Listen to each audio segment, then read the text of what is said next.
그 후에 주님께서 70명을 뽑으시고 앞으로 그분이 가시려는 모든 성읍과 지역으로 그들을 둘씩 짝지어 보내셨다.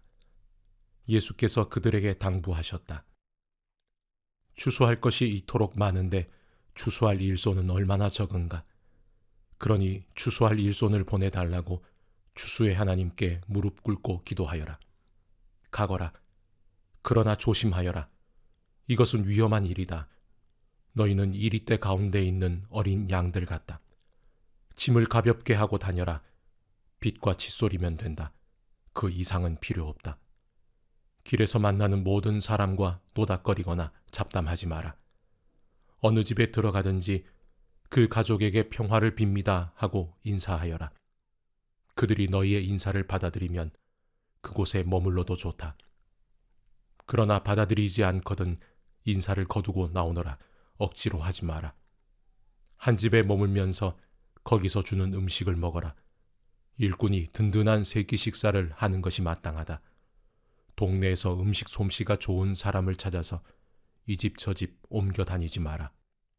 어느 성읍에 들어갔는데 너희를 받아들이거든 그들이 차려주는 것을 먹고 병든 사람은 누구나 고쳐주며 하나님 나라가 바로 너희 문 앞에 있다고 말하여라.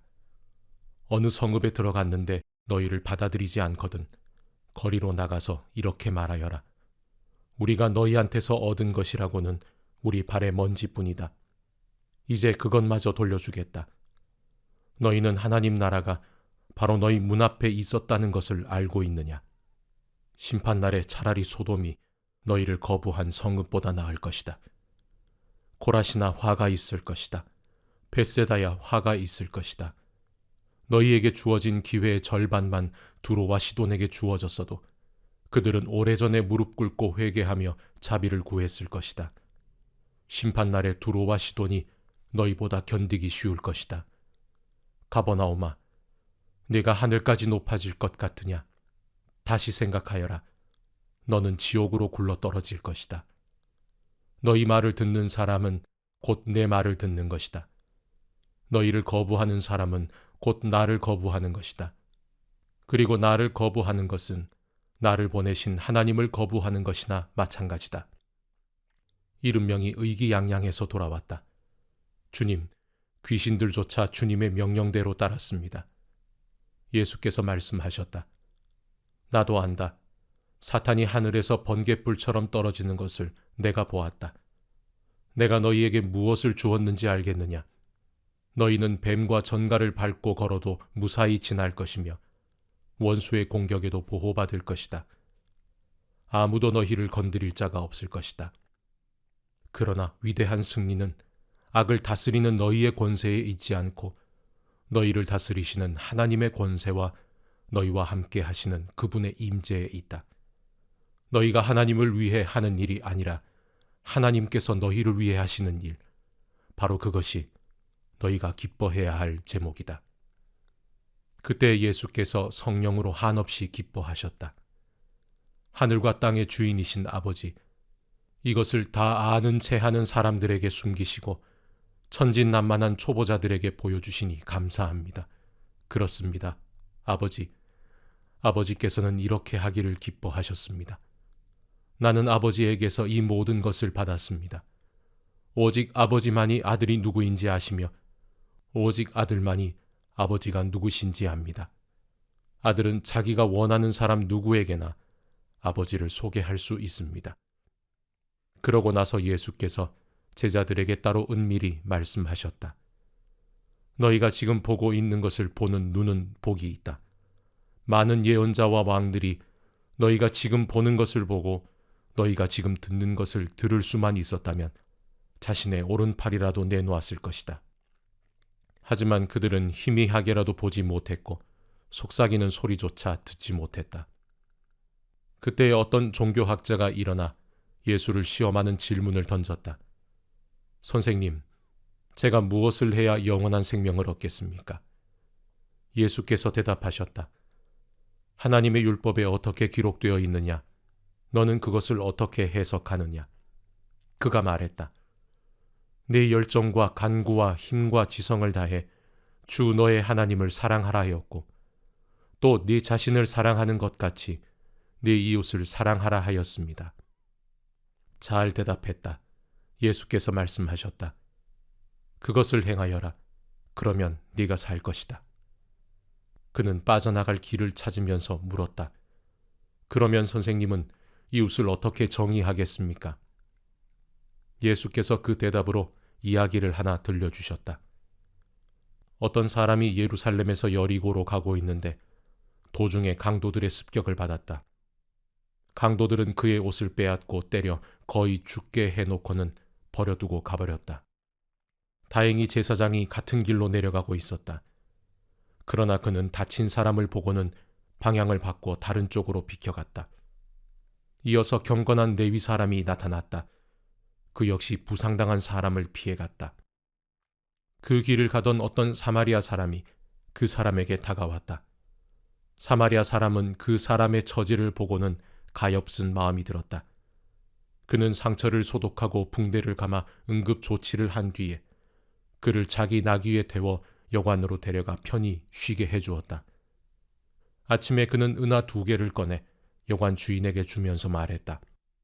이 사람을 잘 돌봐주십시오. 비용이 더 들면 내 앞으로 계산해 두십시오. 내가 돌아오는 길에 갚겠습니다. 네 생각은 어떠냐? 세 사람 가운데 누가 강도 만난 사람의 이웃이 되었겠느냐? 종교학자가 대답했다. 친절을 베푼 사람입니다. 예수께서 말씀하셨다. 너도 가서 똑같이 하여라. 계속해서 길을 가다가 예수께서 한 마을에 들어가셨다. 마르다라는 여자가 그분을 맞아 편히 쉬도록 모셨다. 그녀에게 마리아라는 동생이 있었는데 마리아는 주님 앞에 앉아 그분의 말씀을 경청하고 있었다. 그러나 마르다는 해야 할 온갖 부엌 일로 마음이 분주했다. 얼마 후에 마르다가 그들의 이야기를 끊고 끼어들었다. 주님, 제 동생이 부엌 일을 저한테만 떠넘기고 있는데 그냥 두십니까? 저를 좀 거들어 주라고 동생에게 말씀해 주십시오. 주님께서 말씀하셨다. 마르다야, 사랑하는 마르다야, 네가 지나치게 염려하여 아무것도 아닌 일로 흥분하고 있구나. 마리아는 가장 중요한 한 가지 일을 택했다. 그러니 마리아는 그것을 빼앗기지 않을 것이다. 하루는 예수께서 한 곳에서 기도하고 계셨다. 예수께서 기도를 마치자 제자들 가운데 한 사람이 말했다. 주님, 요한이 자기 제자들에게 한 것처럼 저희에게도 기도를 가르쳐 주십시오. 그러자 예수께서 말씀하셨다. 너희는 기도할 때 이렇게 하여라. 아버지가 어떤 분이신지 드러내소서. 세상을 바로잡아 주소서. 든든한 세 끼 식사로 우리가 살아가게 하소서. 아버지께 용서받은 우리가 다른 사람들을 용서하게 하소서. 우리를 우리 자신에게서와 마귀에게서 안전하게 지켜 주소서. 예수께서 말씀하셨다. 너희가 한밤중에 친구에게 가서 이렇게 말하면 어떻게 될지 상상해 보아라. 친구여, 내게 빵 3덩이를 빌려주게. 옛 친구가 여행을 하다가 방금 찾아왔는데 내 수중에 아무것도 없네. 친구가 침대에서 대답했다. 귀찮게 굴지 말게. 문도 닫혔고 아이들도 자려고 누웠다네. 그러니 내가 일어나 자네에게 아무것도 줄 수가 없네. 그러나 내가 너희에게 말한다.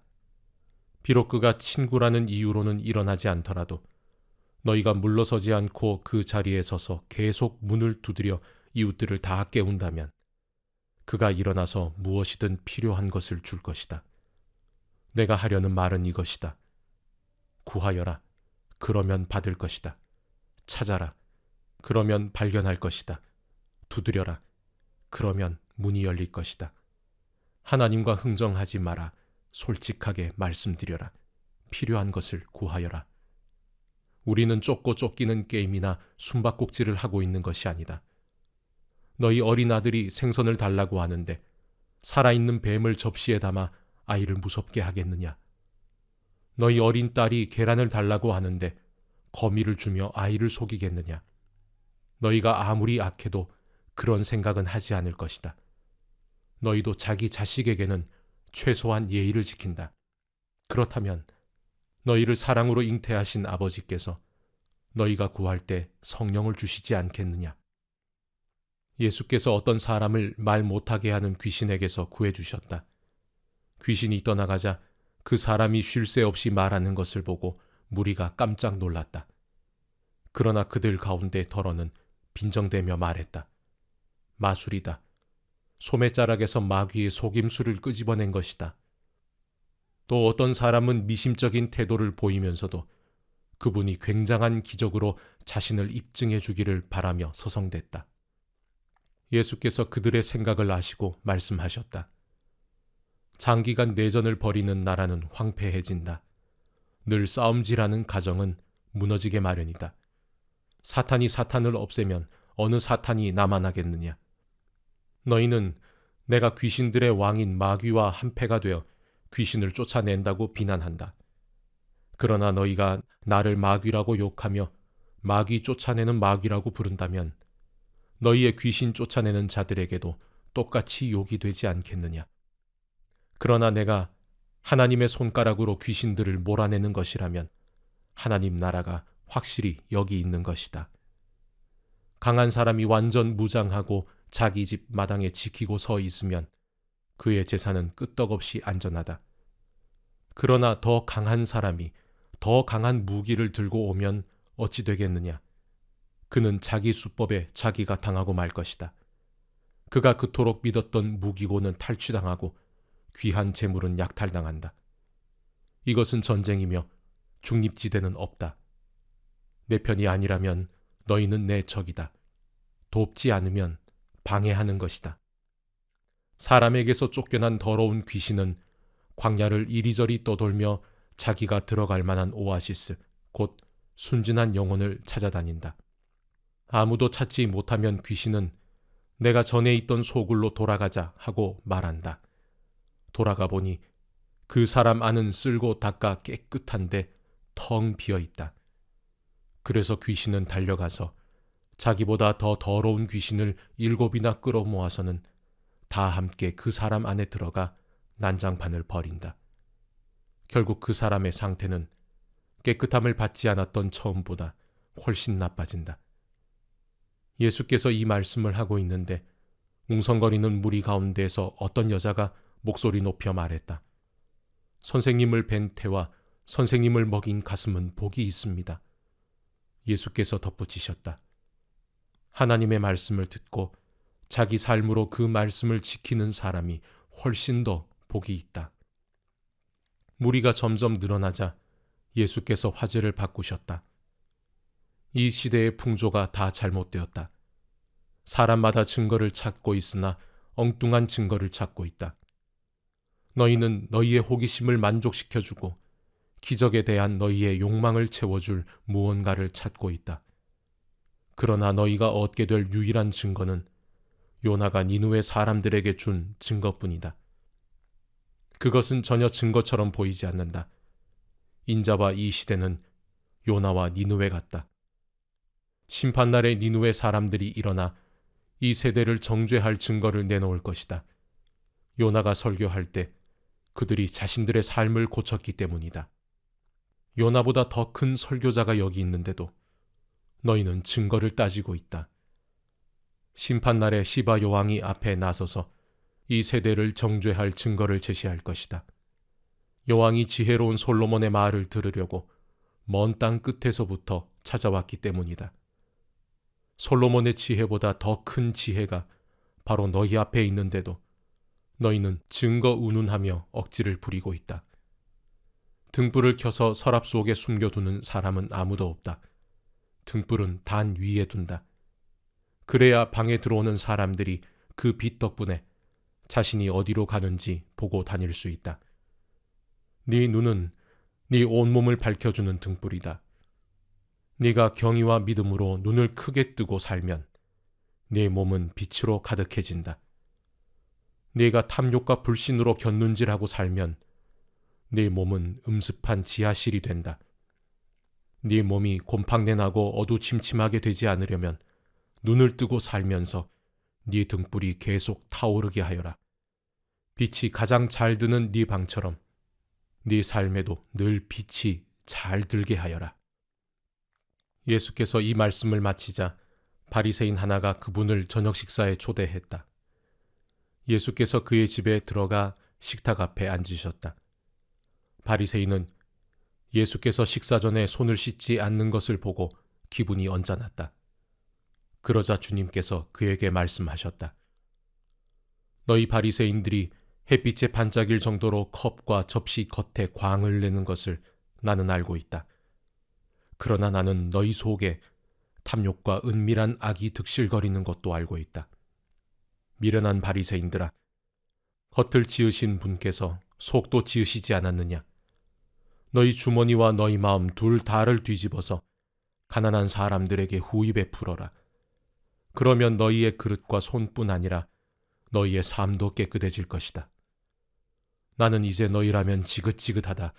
너희 바리새인들아, 사기꾼들아, 너희는 도무지 구제불능이구나. 너희는 꼼꼼히 장부를 적어가며 동전 하나에까지 11조를 내지만 정의와 하나님의 사랑 같은 기본적인 것에서는 용케도 빠져나갈 길을 찾아낸다. 정성스런 장부 정리도 좋지만 기본은 반드시 해야 하는 것이다.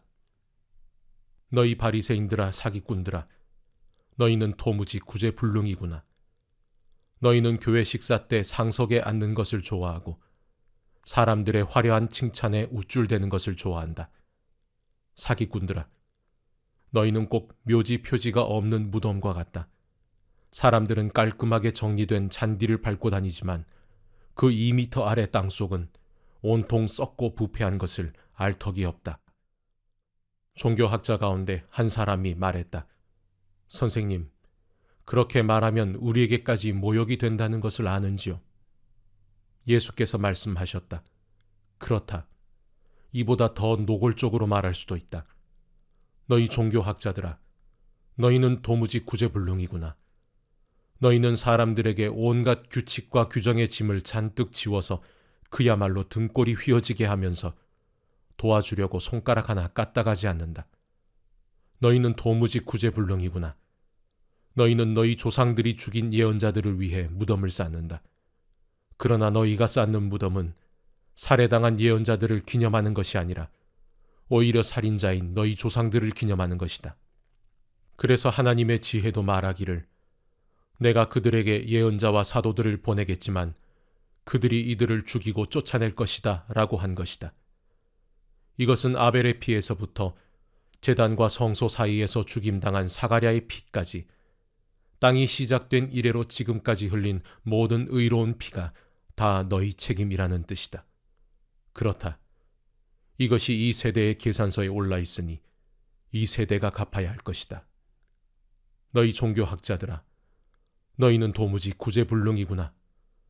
너희는 지식의 열쇠를 가지고 있지만 문을 열지 않고 오히려 잠가버렸다. 너희 자신도 들어가려 하지 않고 다른 사람도 들어가지 못하게 한다. 예수께서 식탁을 떠나시자마자 종교학자와 바리새인들이 격분했다. 그들은 어떻게 그분의 입에서 나오는 말로 그분을 함정에 빠뜨릴까 모의하며 그분이 하신 말씀을 하나하나 따져보았다. 어느새 무리가 수천 명으로 엄청나게 늘어나 서로 발에 밟힐 지경이 되었다. 그러나 예수의 1차적인 관심은 제자들에게 있었다.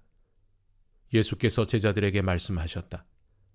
바리새인들의 누룩, 바리새인들의 거칠애에 더럽혀지지 않도록 주의하여라. 너희는 자신의 참 자아를 영원히 감춰둘 수 없다. 머지나 본 모습이 드러나게 되어 있다. 너희는 종교의 가면 뒤에 영원히 숨을 수 없다. 머지나 가면이 벗어지고 진짜 얼굴이 드러날 것이다. 너희가 은밀한 데서는 이렇게 속삭이고 사람들 앞에서는 그와 정반대로 전할 수 없다. 너희가 속삭이며 한 말을 온 동네에 대고 다시 말할 날이 올 것이다. 나의 사랑하는 친구인 너희에게 말한다. 종교 불량배들이 허세를 부리며 위협한다고 해서 침묵하거나 진실함을 잃어서는 안 된다. 물론 그들이 너희를 죽일 수는 있겠지만 그 후에 너희를 어찌할 수 있겠느냐. 그들이 너희 존재의 중심인 너희 영혼에 할 수 있는 일이란 아무것도 없다. 너희는 너희 삶 전체, 몸과 영혼을 그 손에 붙잡고 계시는 하나님만 두려워하면 된다. 애완용 카나리아 2-3마리의 값이 얼마더냐? 푼돈이 아니냐? 그러나 하나님은 한 마리라도 절대 그냥 지나치지 않으신다. 그분께서 너희에게는 더 정성을 쏟으신다. 세세한 것까지 일일이 돌보시며 심지어 너희의 머리카락까지 다 세신다. 그러니 괴롭히는 자들의 이런저런 말에 겁먹지 마라. 너희는 카나리아 수백만 마리보다 더 귀하다. 너희는 사람들 앞에서 내 편을 들어라. 그러면 인자도 하나님의 모든 천사들 앞에서 너희 편을 들 것이다. 그러나 너희가 나를 모른 척 한다면 내가 하나님의 천사들 앞에서 너희를 변호해 줄 것 같으냐? 너희가 오해나 무지로 인해 인자를 비방하면 그것은 그냥 넘어갈 수 있다. 그러나 성령을 겨냥해 고의로 하나님을 공격하면 그것은 그냥 넘어갈 수 없다.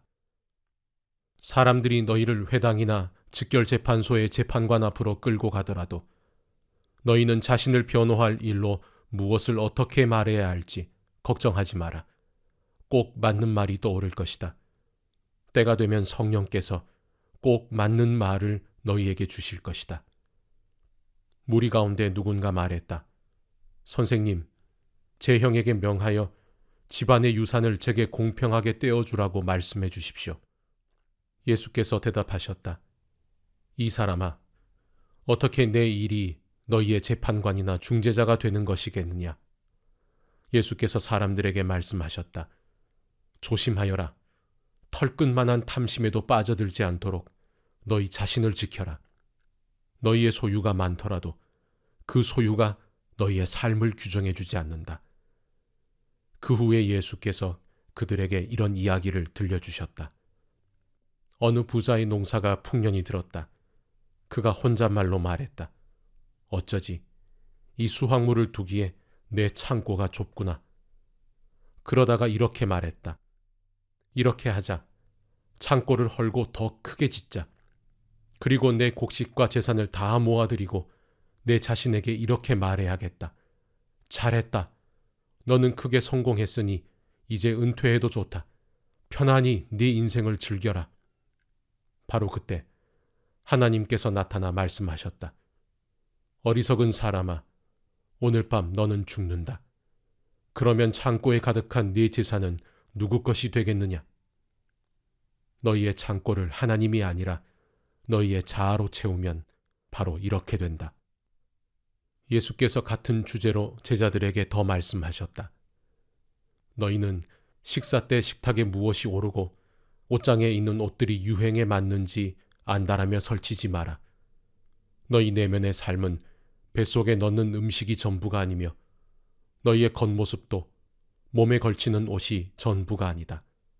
까마귀를 보아라. 얽매일 것 없이 자유롭고 업무에 속박되지 않으며 하나님이 돌보시니 염려가 없다. 너희는 그 까마귀보다 훨씬 더 중요하다. 거울 앞에서 설친다고 해서 키가 1cm라도 커진 사람이 있더냐? 그래봐야 소용없는 일인데 왜 야단법석을 떠느냐? 들판에 나가 들꽃을 보아라. 들꽃은 외모 때문에 안달복달하는 법이 없지만 너희는 여태 그런 색깔이나 디자인을 본 적이 있느냐? 이 나라의 남녀 베스트 드레서 10명이라도 그 꽃 옆에 서면 초라해 보인다. 아무도 보아주지 않는 들꽃에도 그토록 정성을 들이시는데 하물며 하나님께서 너희를 돌보시고 자랑스러워하시며 너희를 위해 최선을 다하시지 않겠느냐? 나는 지금 너희로 여유를 갖게 하려는 것이며 손에 넣는데 온통 정신을 빼앗기지 않게 해서 베푸시는 하나님께 반응하도록 하려는 것이다.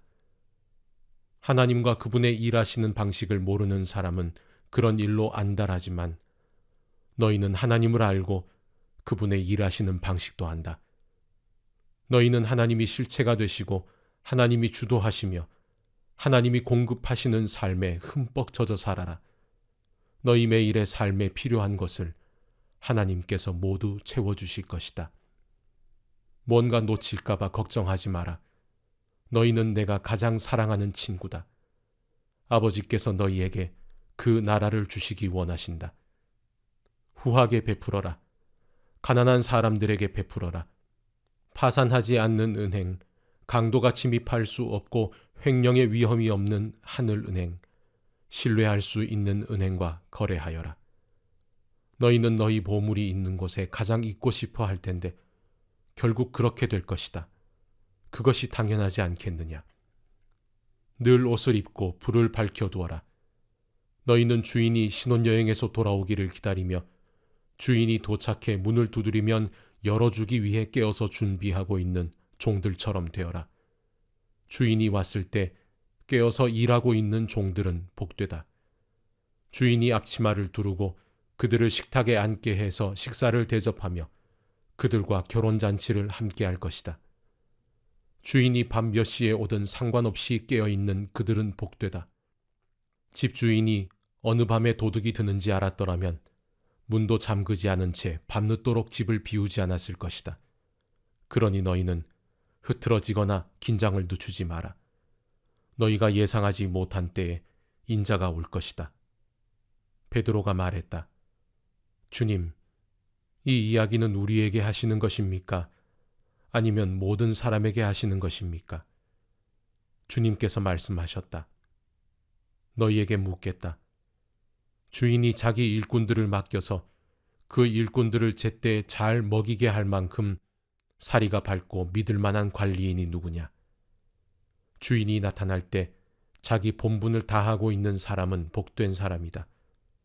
그러나 관리인이 주인이 더디 온다 생각하고는 일꾼들을 학대하고 친구들을 불러 모아 파티를 벌여 술에 취한다면 생각지도 못한 때에 주인이 돌아와서 그를 호되게 매질하고 부엌으로 돌려보내 감자 껍질을 벗기게 할 것이다. 주인이 무엇을 원하는지 알고도 무시하거나 건방지게 자기 마음대로 하는 종은 흠씬 두들겨 맞을 것이다. 그러나 알지 못해서 일을 제대로 못한 종은 회초리 몇 대로 그칠 것이다. 선물이 크면 책임도 그만큼 큰 법이다. 더 큰 선물에는 더 큰 책임이 따른다. 나는 이 땅에 불을 지르러 왔다.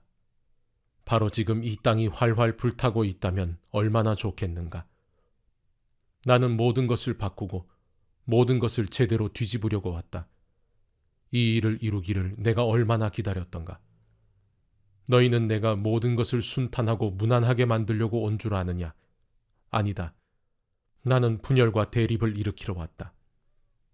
이제부터는 한 집에 5 식구가 있으면 3 사람이 2 사람과 맞서고 2 사람이 3 사람과 맞서고 아버지가 아들과 맞서고 아들이 아버지와 맞서고 어머니가 딸과 맞서고 딸이 어머니와 맞서고 시어머니가 며느리와 맞서고 며느리가 시어머니와 맞설 것이다.